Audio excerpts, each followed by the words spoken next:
house-sitting project.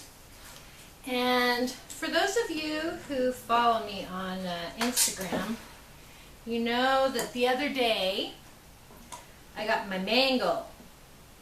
In other words, I got my clothes wringer that I ordered off of eBay. And I'm very excited to use it. But in order to mount it so that I can use it, I need to build a stand for my wash tubs. And so, where are they? Oh. These are what I use for my wash tubs, and I had them just sitting on the deck, and I was washing and rinsing and then wringing by hand. But now that I've got my wringer, I need a stand to mount it to. So I've kind of approximated my height where I don't have to bend over too much, but I can reach down and it'll still be convenient. So I think this is pretty good height. It's going to be actually just a little bit taller. This is just kind of an estimation. So, and I'm just using things that I have around the place. If you saw some of my baby duck videos and chick videos, you saw that I used this pallet and put some chicken wire on it as a fence in the coop to separate the older birds from the younger birds. And I'm going to repurpose it now for my tub. I think the water, if water can run through it, and it's nice and sturdy, and I think it'll work really well for my washing station. So right now I am pulling off the chicken wire, and I've got a million staples in here. You know what it reminds me of? It reminds me of the first house we bought. It was a remodel job. There'd been 14 or 15 people. It had been a rental. 14 or 15 people living in the house, and it was just trashed. So we ripped up all the carpets and to put down laminate flooring. And anyone who knows, when you rip up carpets, you've got a million staples to pull out of the subfloor from where the padding was hooked down. And that's what this reminds me of. Pulling staples for days and days and weeks, pulling staples to try to get them all out of the subfloor. But anyway, I'm going to go ahead and get this chicken wire off of here, and then we will cut some legs and go from there. So stay tuned, and I will be right back as soon as I get all of this detached. Okay, so I've already cut 3 of my legs. I'm cutting the last one. Now, this is just 2 by 2, and what I'm doing is the outside legs are going to be out of 2 by 2s at the 2 ends, and I'll do like an H, 2 legs, and then a brace across it for the ends, and then I'll have a sturdy, a thicker leg. I'm using what I've got, so I'll have a bigger piece of wood in the middle for the middle frame that the wringer goes on. So these, I've gone ahead and decided to make them 18 inches. So we're just cutting that off, and this is my last leg.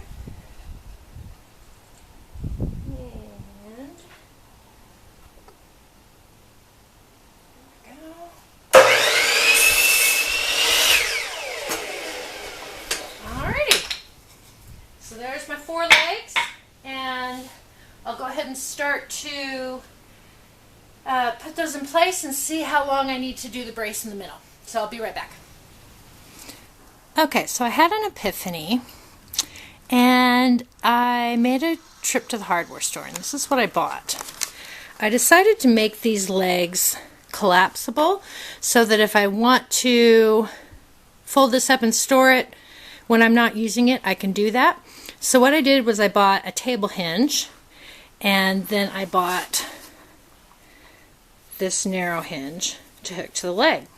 So I will do that on all 4 legs, And yes, it has adjusted my height. It's made it a little taller because these were going to be on the inside of here. So I've gained about 1.5 inches of height. If the legs are too long, I can always cut them shorter. But I thought this was really cool. So I will be able to fold up the legs. How cool is that?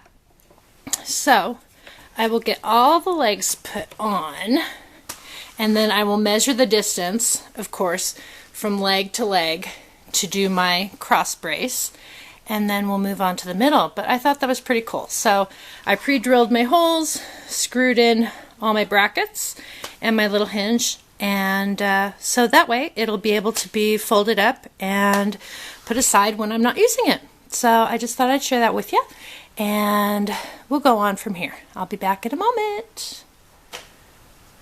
Okay, here's the base, and I am so happy. Look how sturdy it is. I am so excited. So I've got my H supports, my legs done. I've got my hinges on both of them so they fold up really, really nice. I don't know if you could see that. Hinges, legs, folds up, flat. I'm so happy. Do my happy dance. So anyway, now that is super sturdy.